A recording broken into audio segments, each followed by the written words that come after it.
This is Sarah Stewart Holland. And this is Beth Silvers. Thank you for joining us for Pantsuit Politics.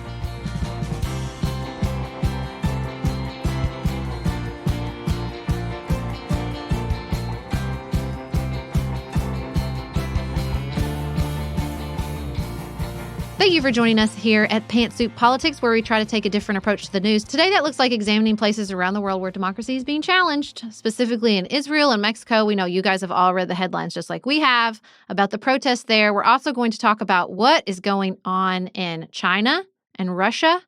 A little global check-in on democracy and authoritarianism in under an hour. It'll be great. We're going to wrap up the show talking about what's on our minds outside politics, which is, how old do you feel? We had such a wonderful time at East Tennessee State University earlier this week. We were speakers for the Festival of Ideas and met wonderful students and faculty and community members. It's always a pleasure to be out and about, and we have several more chances for you to see us out and about if you would like to do that. We'll be at Abilene Christian University on March 22nd. We'll be at East Dallas Christian Church on March 23rd. We'll be in Orlando, Florida for our live show on April 5th. And we'll be in Fort Wayne, Indiana on April 26th. We would love to see you at any or all of those locations. We can promise you that everyone will be different. We never do the same thing twice. You can find all the information in our show notes. And I just want to say that Abilene Christian University is a repeat. They invited us back. We have another company that has invited us back. The ultimate compliment when people invite us back to talk to their communities or organizations. And so we're so excited about that. All right, up next, we're going to talk about Israel and Mexico.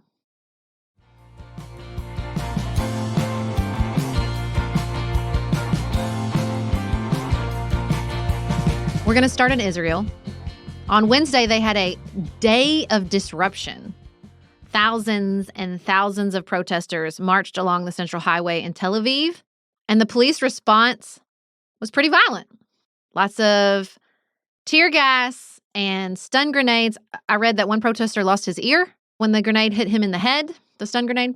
And so this is not the first protest. This is an escalation after 2 months of protest against the judicial overhaul being proposed by Netanyahu's new, very far right-wing coalition.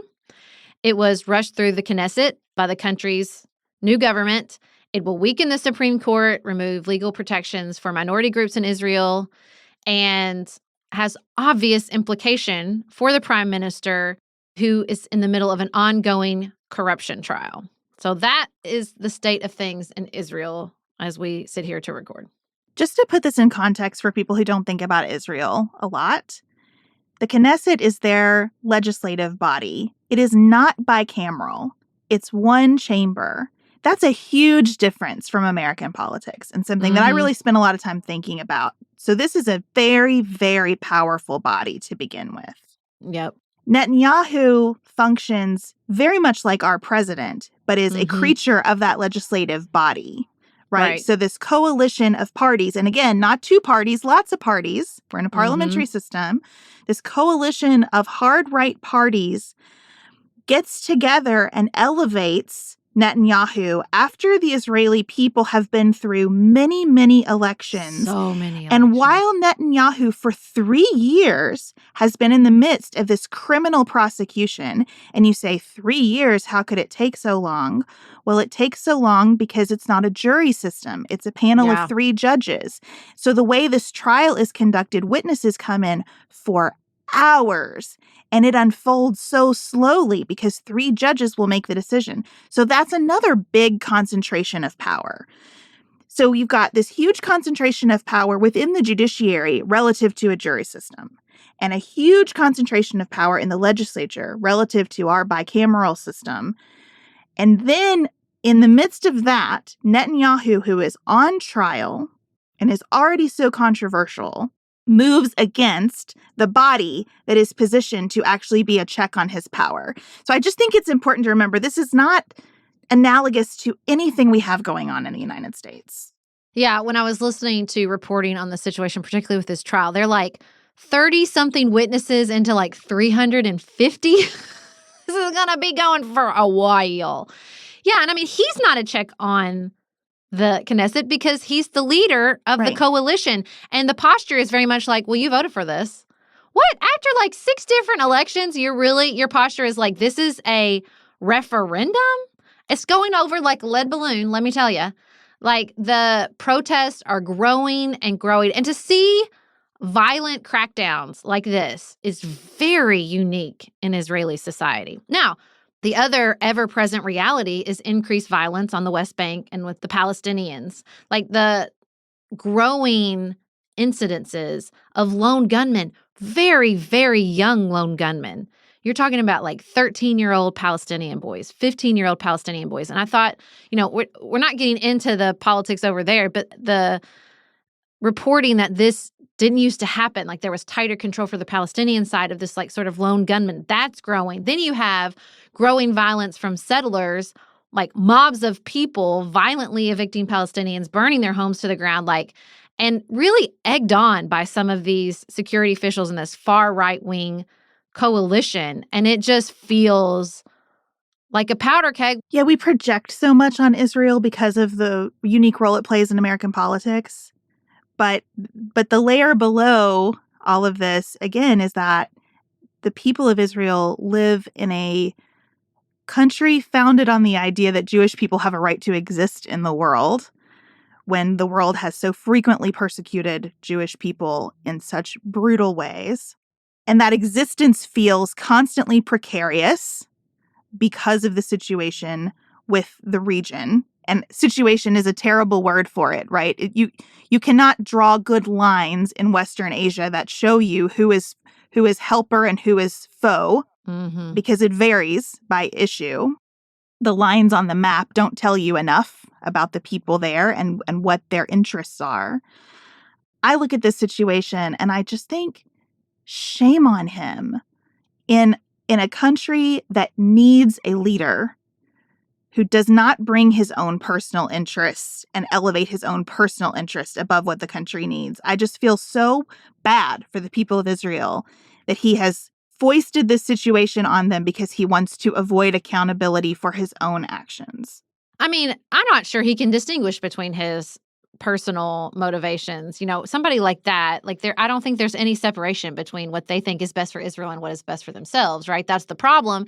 And, look, there are far right-wing factions, not just in the Knesset, like in the population of the country. And they have a lot of power right now. And I think what makes Israel different, not from every country, but particularly in this part of the world, is that we don't have to sit on the sidelines and sort of do the shrug emoji and say, man, it's just hard when another country is going through this. Like, Israel's alliance with the United States is incredibly important. And I think that the United States government should use whatever power and pressure we have at our disposal to say, enough.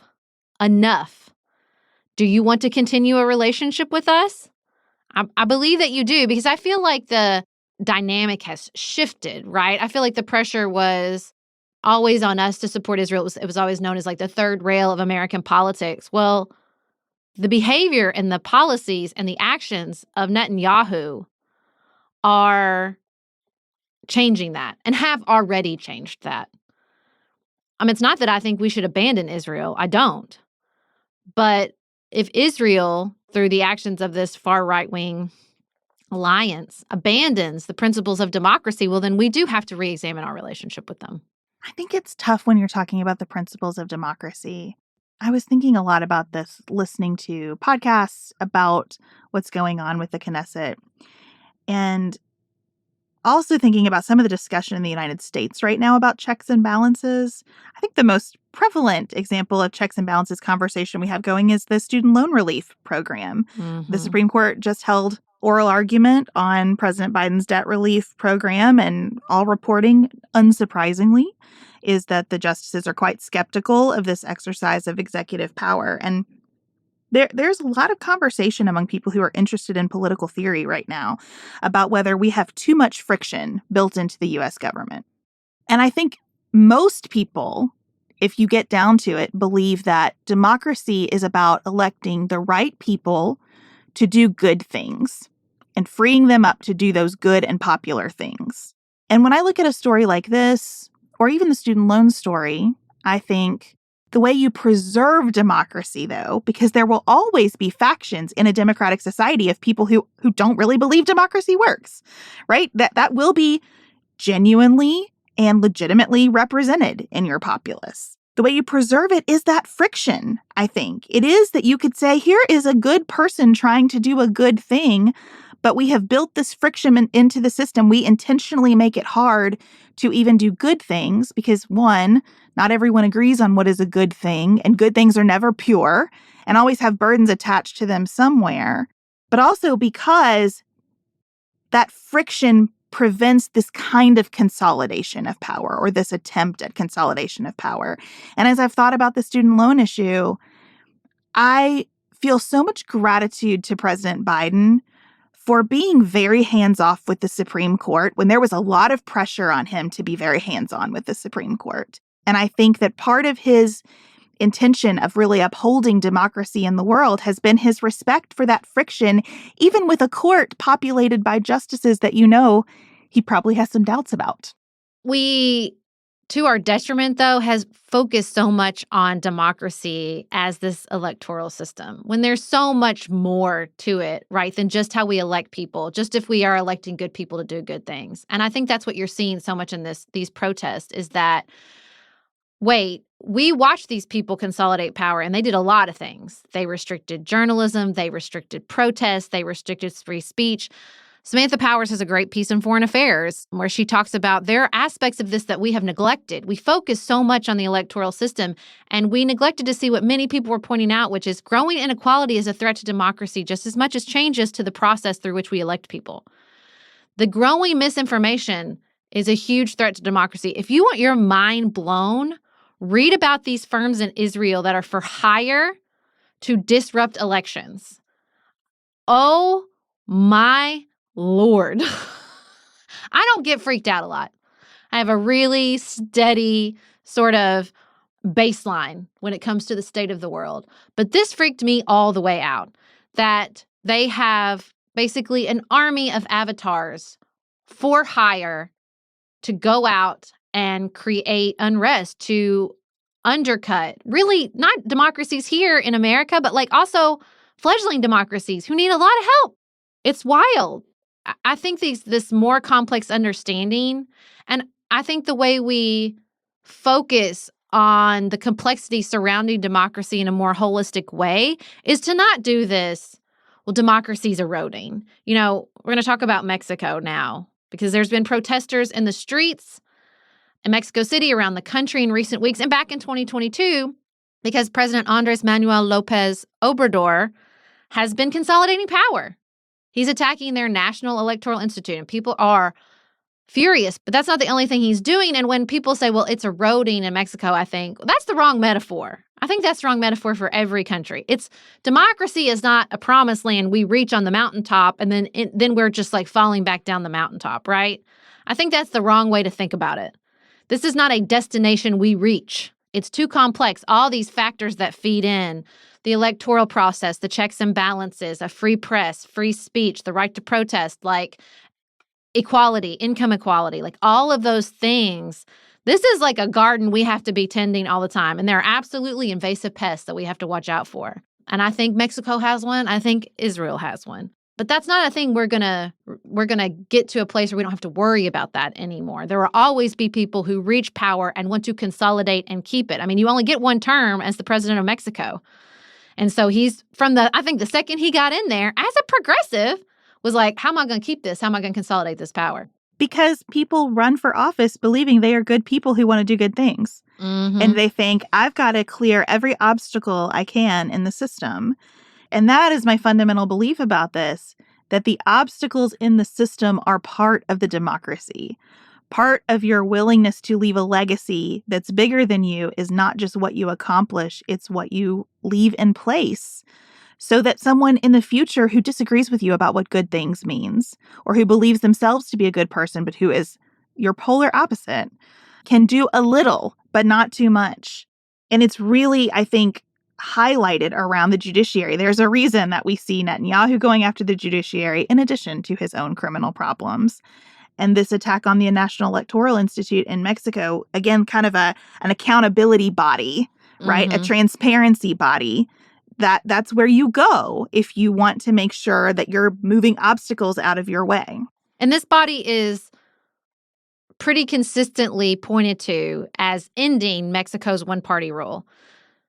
They had massive protests and uprisings in the early 2000s. They created this institute and saw the end of this party that had ruled for most of the 20th century, which was a conservative party. And then they had another party. And then they had Obrador's party. And everybody was like, look, see, it works. He got it.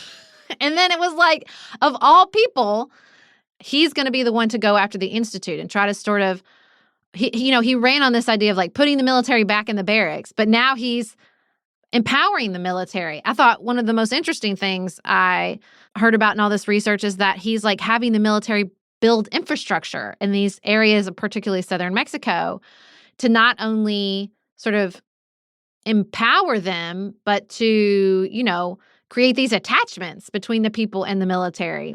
And like he's doing a lot of this on his personal popularity. He's a very, very, very good politician, and he is personally popular, but his policies are not.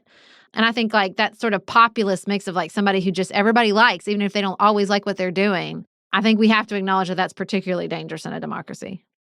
We're going to take a quick break, and then we're going to move to some parts of the world that are not democratic and what role we see them playing in these changes.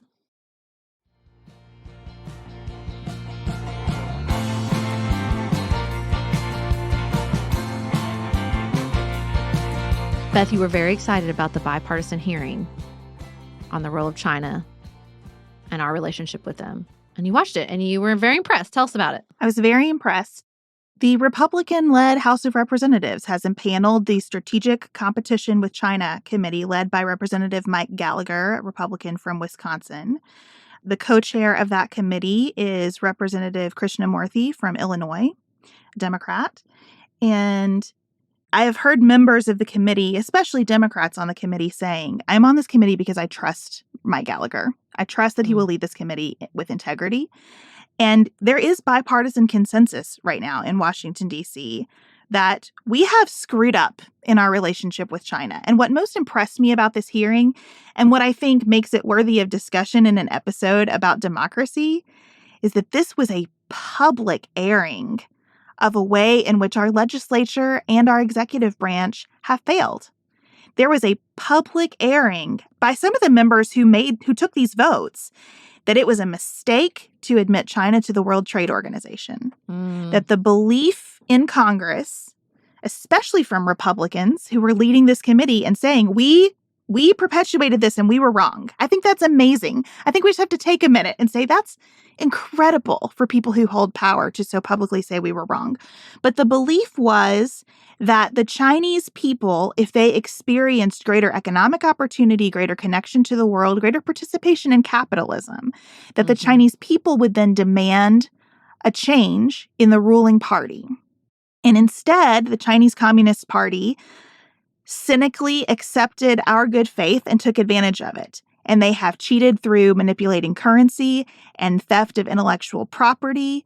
And the balloon is just an outward manifestation of the intense, decades-long program of spying everywhere to gain an advantage in the world. And so now we're saying, okay, we messed up.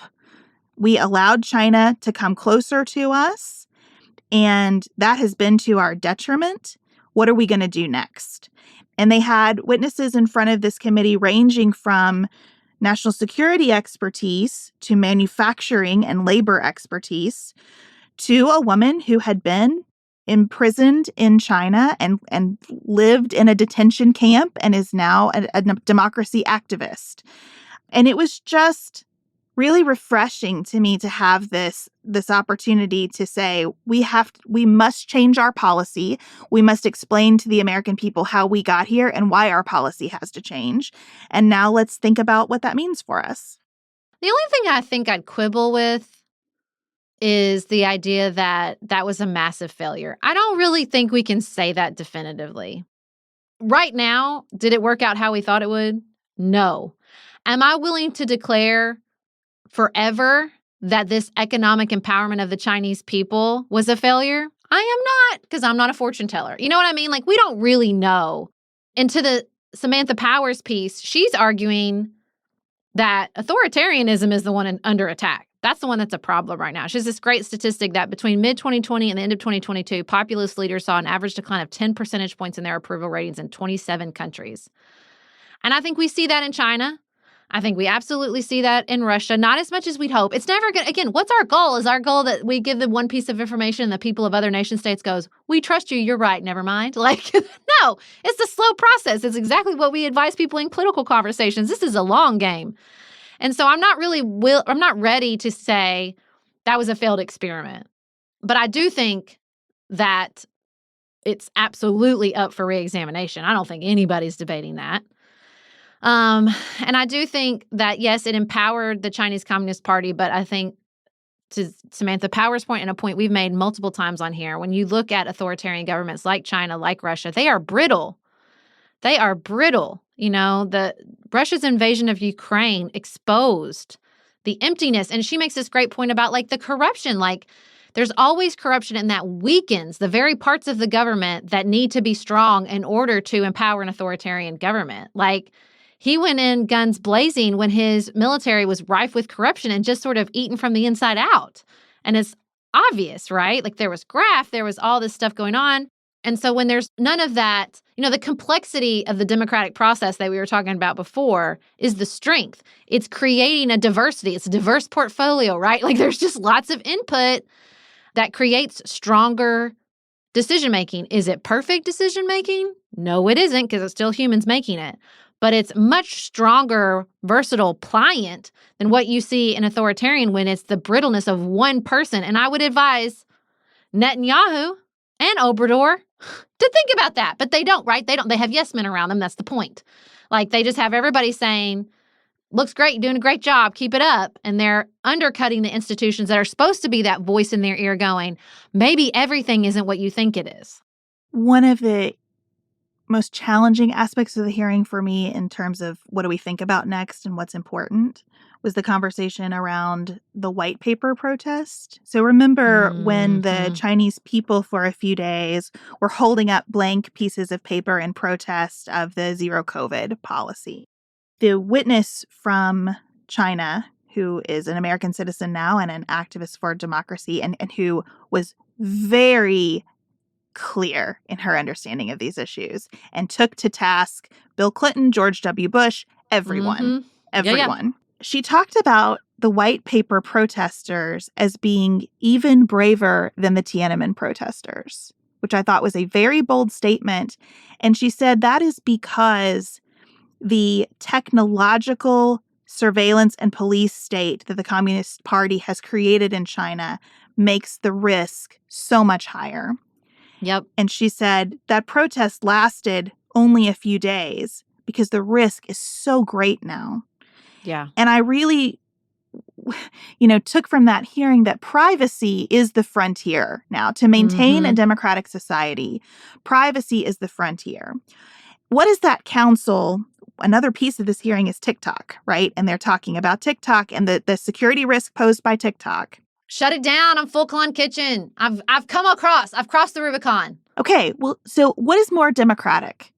To try to persuade people to shut it down or to actually shut it down?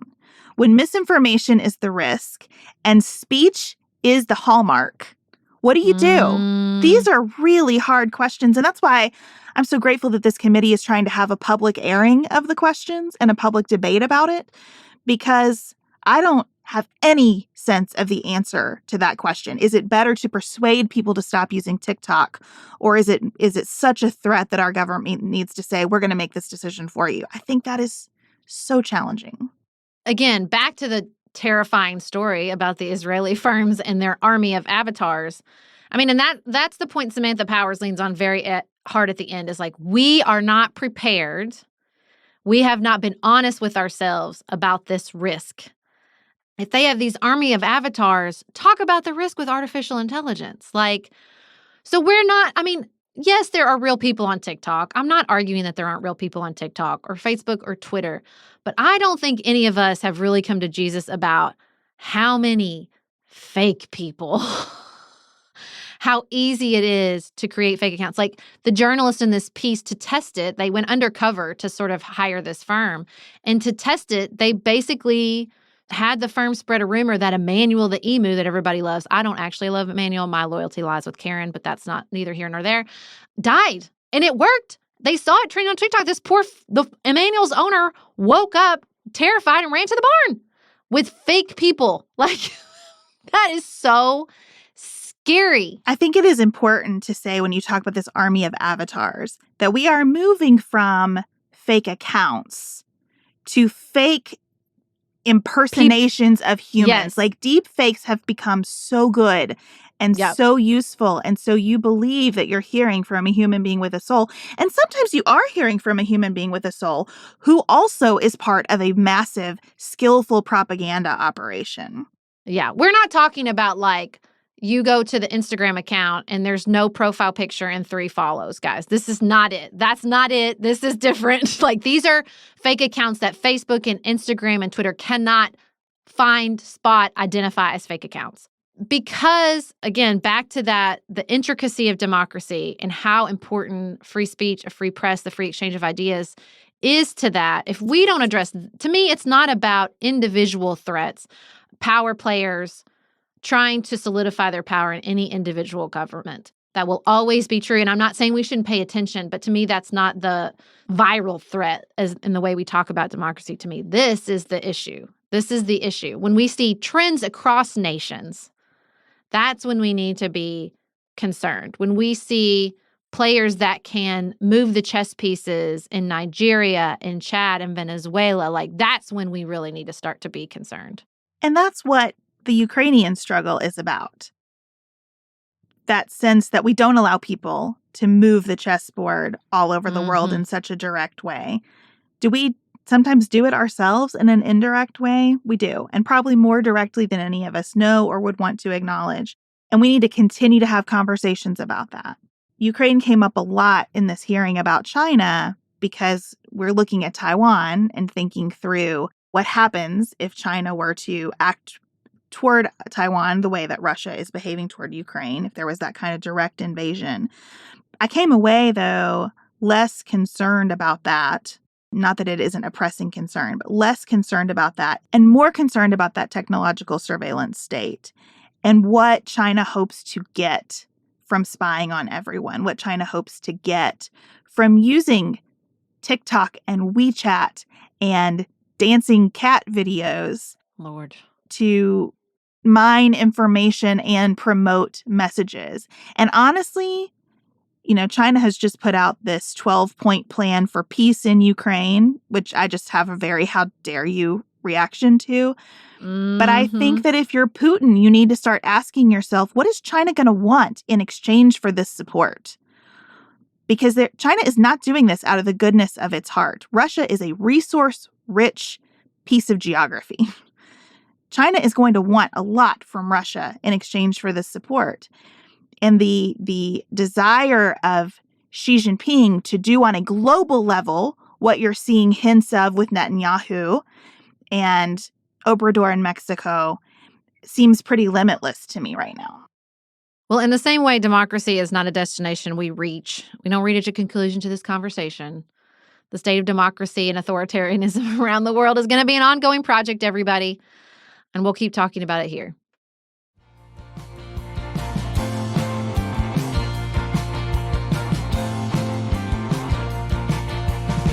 Beth, can I ask you a question? Mm-hmm.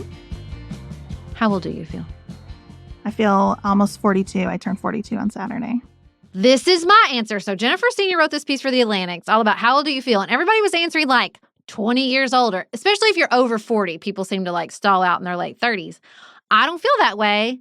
I feel 42. I kind of always feel the age I am. Am I weird? I think you and I have a unique opportunity to assess our age relative to other populations because of what we do. So we spend time in rooms filled with people who are at the end of their careers sometimes when we're doing civic kind of engagement work, We spend time in rooms full of people our age. We engage with listeners who are on a broad spectrum of age, and we go to colleges. And I think especially when we're at a college campus, I feel very 42. I realize I no longer identify most closely with the students. I identify more closely with the faculty, not quite parent yet, but I think we have so much exposure to so many generations of people around big topics that really reflect how you're processing the world that I think it checks us on our age pretty effectively. But I've never felt that way. Way before we did this work, I never felt way out of touch with the age I am. Now, I will say this. It feels like a stair step to me. And so sometimes, it takes me a while to realize, oh, I went up a step. I still feel the previous phase. So, I had trouble over COVID because I turned 40 and my youngest child went to kindergarten. So I clearly, fully entered a new phase. I do not have littles anymore. But I wasn't getting all those clues and, at being out socially. So it sort of slapped me in the face. And I was like, oh, right, I am not a person with little kids anymore. That's not who – I don't have babies and toddlers. I've left that part of my life before. It took me a while when we moved to Paducah to, fully embody, I'm not a young professional in a big city anymore. I live in a small town. I have little kids. And the hardest one was leaving college. I missed college. I had probably a little sprinkle of depression. I was so sad to leave it and be in this new phase of life. So I feel that sort of pull, the psychic pull in my head of oh, you're in a new spot now. I always still feel once I've kind of leveled up, okay, I see this now. I'm in a new phase. I don't ever feel the other age. I always feel my age. I think this is really the first chapter of my life where I have felt my age. I think most of my youth, I felt a lot older because I was always in a leadership position. I always had a responsibility, a job. People were supposed to look up to me. I've had at least big sister, if not grandma energy for most of my life. And then when I started working at the firm, so I went straight through college and law school. So I'm 24 and I start my corporate law firm job. That is where I felt young. I felt like I was cosplaying an adult every day. What am I doing here? I am a fraud. Someone's going to find out what a fraud I am any minute. And then you're in a professional environment like that as a young woman with curly hair and this soft voice that I have. And so people are constantly saying, oh, you remind me of my daughter, my granddaughter, whomever. And so you feel even younger, right? It just kind of keeps pushing you down. And so I think it has taken me a while to calibrate to the actual age I am. To not be, wise beyond my years kind of positioning and to not feel like a phony in a suit. Well, we have a very broad demographic in our audience, and I'm excited to hear from them. Do they feel as old as they are? Are we weird? I think we might be weird. I'm just warning you right now. The answer might be y'all are weird. Well, thanks for listening today to us weirdos, guys. We always appreciate it. And don't forget to head to our show notes to learn more about our upcoming trips to Texas and Florida and Indiana. We can't wait to see all of you there. We will have a special episode for you on Tuesday with Chelsea Devontes. We can't wait for you to listen. And until then, keep it nuanced, y'all.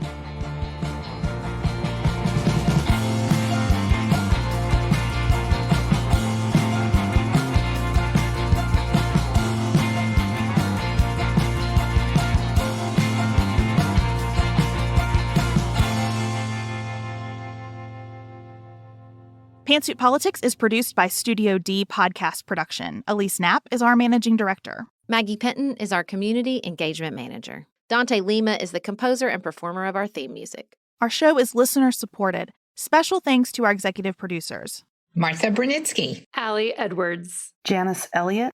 Sarah Greenup. Julie Haller. Helen Handley. Tiffany Hassler. Emily Holiday. Katie Johnson. Katina Zuganellis-Kasling. Barry Kaufman. Molly Kors. Catherine Vollmer. Lori Ladow. Lily McClure. Linda Daniel. Emily Neasley. The Hutchins. Tawny Peterson. Tracy Putoff. Sarah Ralph. Jeremy Sequoia. Katie Steigers. Karen True. Annika Uvaline. Nick and Elisa Valelli. Amy Whited. Emily Helen Olson. Lee Shea McDonough. Morgan McHugh. Jeff Davis. Melinda Johnston. Michelle Wood. Joshua Allen. Nicole Burke.